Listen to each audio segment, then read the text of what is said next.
Enquanto isso, eu vou chamar uma pesquisa aqui no nosso telão. O Datafolha divulgou pesquisa que mostra que mais da metade dos moradores do Rio de Janeiro, 57%, aprovaram a operação da polícia contra o Comando Vermelho realizada nos complexos do Alemão e da Penha, a mais letal da história do país, que deixou 121 mortos. Temos aí? Temos aqui no nosso telão. Ó. Você concorda com o Cláudio Castro, que a operação foi um sucesso?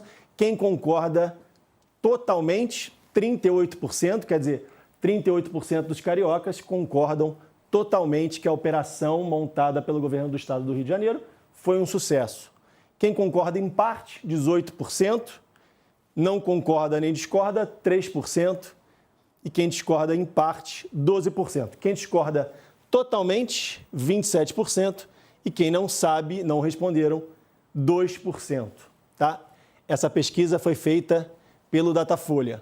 E agora a gente tem uma outra pesquisa aqui também, olha, essa operação que resultou na morte de pelo menos 121 pessoas, foi bem executada? Essa foi uma outra pesquisa do Datafolha. 48% dos cariocas dizem que ela foi muito bem executada, apesar das 121 mortes e apesar das mortes dos policiais. 4 policiais morreram, 2 do BOP, a tropa de elite da Polícia Militar do Rio de Janeiro, e 2 da Polícia Civil. E outros 4 policiais, inclusive um delegado, ficaram feridos, tiveram que ser internados no hospital. Mesmo assim, 48% das pessoas ouvidas pelo Datafolha nessa pesquisa concordam que a operação montada pelo governo do Rio foi muito bem executada. Teve execução regular com falhas? 21% dos entrevistados acreditam que teve sim execução regular com falhas e foi mal executada pela polícia, 24% dos entrevistados. 7% não sabem ou não responderam.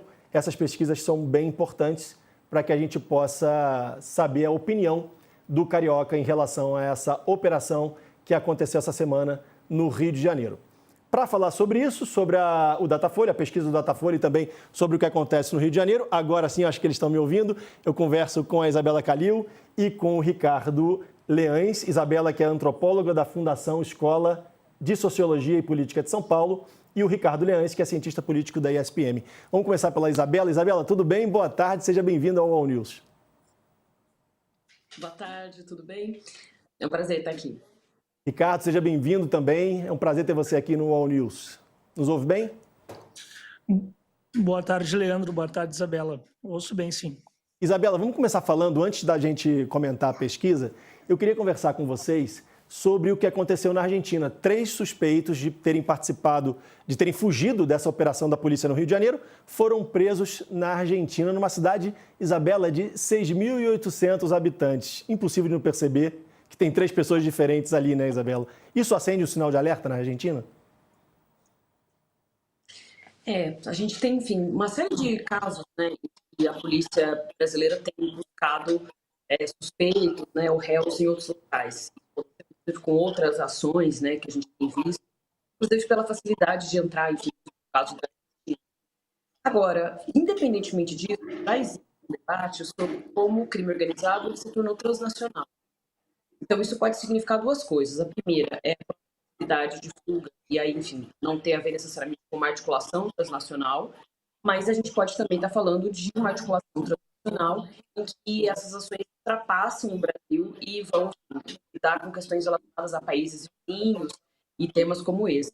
Então, acho que a gente precisa ver agora o desenrolar da operação, das investigações, para saber o quão a gente está falando de uma coisa que, nesse caso, está local ou se ela está, enfim, espalhada por outros países, porque estados a gente já sabe, né? Já tem dados que algumas pessoas que estavam, enfim, no Rio de Janeiro são de diferentes estados. Né? Ora, Ricardo, é uma preocupação também para o Paraguai, né? Porque o Brasil tem ali a tríplice fronteira, em Foz do Iguaçu, tem um lado a Argentina, outro lado o Paraguai. O Paraguai, que é o maior produtor hoje de maconha, né? A maconha que vem para o Brasil, a maior parte vem do Paraguai, armas também. É uma preocupação para o governo paraguaio essa prisão na Argentina? Eu não sei se essa prisão efetivamente é uma preocupação para o governo paraguaio, mas a situação como um todo do crime internacional, do tráfico, e a gente sabe dessa triangulação que existe entre Brasil, Paraguai e Argentina, isso sim, é sem dúvida um elemento de preocupação. Mas não constitui uma novidade exatamente essa situação, né? Já é um tema bastante antigo. A gente tem que ficar de olho para ver, eventualmente, quais são as motivações para essas prisões, né? Se efetivamente é um combate ao crime ou se existem motivações maiores. A gente sabe que, nesse momento, por exemplo, estamos discutindo a possibilidade de que essas organizações criminosas sejam consideradas como um crime de terrorismo, que é um desejo dos Estados Unidos há muito tempo. E a gente sabe também que tanto o Paraguai quanto a Argentina têm tido uma política externa muito alinhada aos interesses estadunidenses. Então, esse é um tema que a gente tem que estar de olho também para ver, eventualmente, quais que são as verdadeiras razões para essas prisões. Ô, Ricardo, essa comunicação, quando acontece esse tipo de prisão na Argentina, essa comunicação ela é feita de maneira rápida para o Brasil? Como é que é isso? Você falou que a gente atua em conjunto, né? Eu vi aqui na internet, numa reportagem, que a Argentina já mandou lá para a fronteira tanques de guerra, militares, enfim. O governo argentino está preocupado com isso, com o que aconteceu no Rio de Janeiro e agora com essa prisão ali no interior da Argentina. Essa comunicação é feita de maneira rápida com o Brasil? Como é que é feito isso? Olha, objetivamente, não tenho como te dizer como é que tem sido essa comunicação entre Brasil e Argentina. Entretanto, por conta do Mercosul e de uma relação muito sólida que existe entre Brasil e Argentina, é possível que haja essa comunicação de forma célere e de forma eficiente. Entretanto, me parece que essas questões elas estão muito misturadas, estão muito permeadas por essa disputa política mais recente, pelo fato de que agora temos governos com orientações ideológicas muito opostas. Isso, querendo ou não, acaba dificultando uma coordenação maior na atuação dessas polícias, o que seria absolutamente fundamental, porque estamos lidando com crimes complexos e com crimes transnacionais. Entretanto, eu tenho dúvidas se isso está acontecendo no momento, em função dessas divergências ideológicas que permeiam as relações entre Brasil e Argentina sobre Lula e sobre Javier Milei.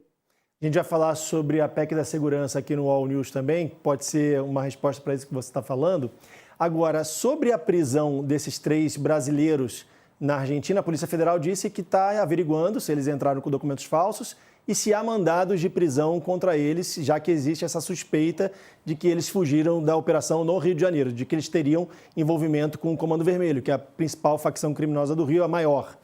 Se isso acontecer, eles são extraditados para o Brasil, eles ficam presos na Argentina, o que acontece daí para frente? Olha, num primeiro momento, teria que ver especificamente o que o governo argentino está buscando, né?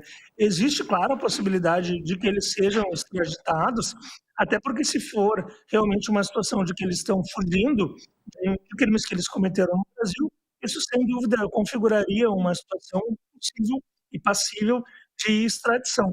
Mas tem que ver de novo como que são os reais interesses políticos por trás dessa operação. Porque a gente viu agora, essa semana, muito claramente, que essas ações policiais, elas são marcadas também por objetivos políticos. E é claro que nesse momento a gente ainda está um pouco à margem das reais intenções do governo argentino, mas se espera que eles atuem em colaboração com a polícia, com o governo brasileiro, e que extraditem esses brasileiros, caso efetivamente seja o caso de pessoas que estão fugindo dessas operações conduzidas pela Polícia Militar no Rio de Janeiro. Maravilha. Isabela, eu queria saber de você, normalmente, o que acontece nesses casos? É comum que criminosos fujam do Rio de Janeiro, que é do outro lado, né? Para a Argentina, Paraguai, e o que acontece nessa situação, quando essas pessoas são encontradas e presas em outro país? Eu não sei exatamente quais são os acordos de extradição entre Paraguai e Brasil e Argentina e Brasil. Agora, o que a gente pode dizer é que uma operação recente, né, uma investigação, inclusive, e um caso que ficou muito parecido com esse em termos de visibilidade, foi o próprio julgamento do golpe, né, do STF. E aí a gente teve, sim, uma série de pessoas que estavam envolvidas no Rio de Janeiro, que estavam na Argentina, que estavam em outros países. E aí, nesse caso, eu acho que a questão que o próprio Ricardo trouxe, né, que é a facilidade que a gente tem, né, da tríplice fronteira, da possibilidade dessas pessoas, inclusive no caso da Argentina, do Paraguai, sem passaporte, eu acho que acaba facilitando, né, e transporte por terra, essa possibilidade. Então, eu acho que, como o Ricardo falou, é muito cedo para dizer exatamente qual a dimensão disso. Porque tem uma série de questões que estão relacionadas a essa operação que estão ainda, enfim, uma incógnita e acho que precisa ver o desenrolar disso. Falando agora da pesquisa do Datafolha, enquanto vocês falavam no início, a gente ia mostrando aqui as pesquisas, o resultado da pesquisa. E aí, só para lembrar qual foi o resultado principal aí, 57% dos cariocas aprovaram o resultado dessa operação montada pelo governo do Rio de Janeiro, que o Cláudio Castro, o governador, intitulou como um sucesso.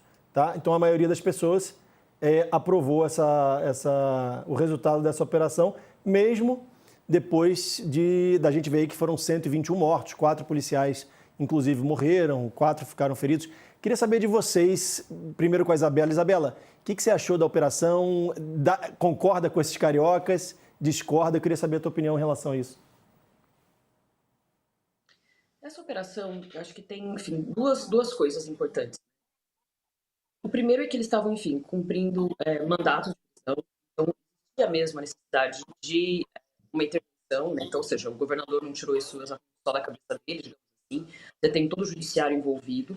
Agora, a questão é como essa operação foi feita. E eu dividiria essa operação em duas partes. A primeira parte é aquela que ficou, enfim, na primeira fase, né? Que a gente ficou sabendo primeiro, em torno de 60 pessoas que haviam morrido. E depois tem uma segunda parte da operação, que é uma série de suspeitas, uma série de questões, que é aquela feita na mata, né?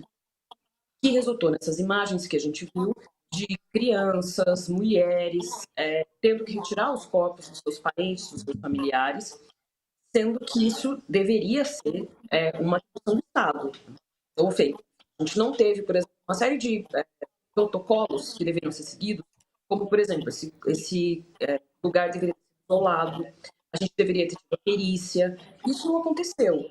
Então, acho que tem duas dimensões aí. A primeira é a própria forma como as pessoas morreram, né, foram assassinadas. E a gente tem casos de pessoas que, enfim, de tortura, pessoas que estavam amarradas. A gente tem casos muito graves que devem ser investigados. E a segunda era essas pessoas terem sido deixadas na mata.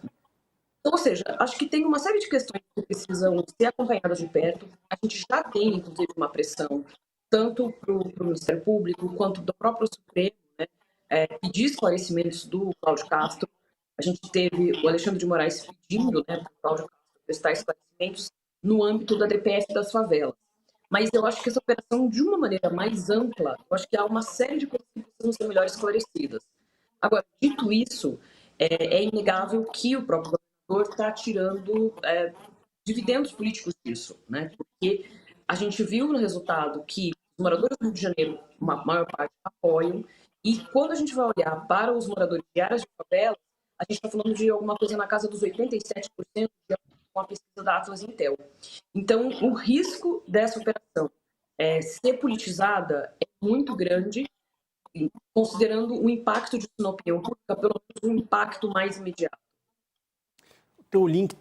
Teu áudio tá picotando um pouquinho, a gente vai enviar outro link para você, mas enquanto isso, Isabela, espero você voltar aqui com a gente no All News. Enquanto isso, queria falar com você, Ricardo, e entender com você o que você achou dessa operação. Antes disso, olha, essa pesquisa do Datafolha entrevistou 626 pessoas por telefone nas últimas quinta e sexta-feira. A margem de erro é de 4 pontos para mais ou para menos. E aí, eu queria entender com você, 57% dos cariocas aprovaram. Isso é um pouco também da sensação de insegurança que o carioca vive já há muito tempo, porque essas operações acontecem há quase 40 anos. Só eu fui repórter no Rio de Janeiro durante 15 anos, eu cobri essas operações. Antes de mim, outros cobriam. E depois de mim também. Então, eu queria entender de você, por que essa opinião dos cariocas, assim, mais da metade aprova 121 mortes, 4 mortes de policiais? Claro que eles não estão aprovando as mortes dos policiais, né, com certeza, mas os policiais morreram no bolo ali, estavam junto o número de policiais mortos está junto desse número de 121. Então, eu queria entender com você, é um pouco também dessa sensação de insegurança, de saber que o criminoso convive com essa sensação de impunidade. Queria a tua opinião sobre isso. Bom, Leandro, me parece que o tema da segurança pública é um dos temas mais espinhosos do debate público que a gente faz em um país como o Brasil, em especial por conta da nossa violência. Eu acho que tu tocas no ponto essencial. A maior parte das pessoas, quando fala desse tema, eu gosto de dizer que as pessoas não falam com a cabeça, elas falam com o fígado, porque é muito improvável que qualquer um de nós não tenha sido afetado, sobretudo nós que moramos em grandes metrópoles do Brasil, que não tenham sido afetados pela violência urbana.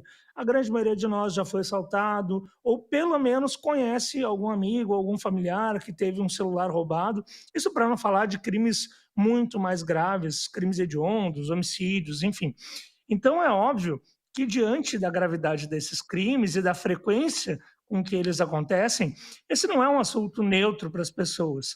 E, nesse sentido, pouco importa dizer que essa ação não foi efetiva em debelar o crime, pouco importa dizer para as pessoas que, frequentemente, esse tipo de mortandade acaba levando a situações ainda piores. Dizer, por exemplo, que depois do massacre do Carandiru que surgiu o PCC, porque as pessoas nessas situações, elas muitas vezes falam com o fígado. Então, se elas veem simplesmente que pessoas supostamente envolvidas com crime foram assassinadas pela polícia, essas pessoas vão concordar com a operação. Pouco importa as consequências. E aqui, mesmo que a gente aponte que talvez algumas dessas pessoas assassinadas não tenham envolvimento, ou elas vão dizer que não acreditam nisso, que provavelmente elas tinham sim algum envolvimento, ou vão dizer que, na verdade, era um efeito colateral necessário dado o sucesso dessa operação. Então, quando a pesquisa pergunta se a operação foi um sucesso, a pergunta, na verdade, ela está se respondendo, porque para boa parte das pessoas, se houve pessoas supostamente envolvidas com o tráfico mortas, então a operação é um sucesso. É importante a gente falar sobre isso, porque o sucesso aqui, ele não está medindo a possibilidade de que o crime diminua. Não é isso que está sendo perguntado, ou pelo menos não é assim que as pessoas estão imaginando essa pergunta. As pessoas estão simplesmente respondendo à possibilidade de que efetivamente criminosos tenham sido assassinados pela polícia, e se isso aconteceu, essas pessoas concordam que essa operação foi um sucesso. Então, esse é o pano de fundo dessa questão, e isso mostra a necessidade do enfrentamento da questão da violência urbana, que é um tema absolutamente fundamental. Ô, E um tema Ricardo, que, infelizmente, é pode falar, pode terminar.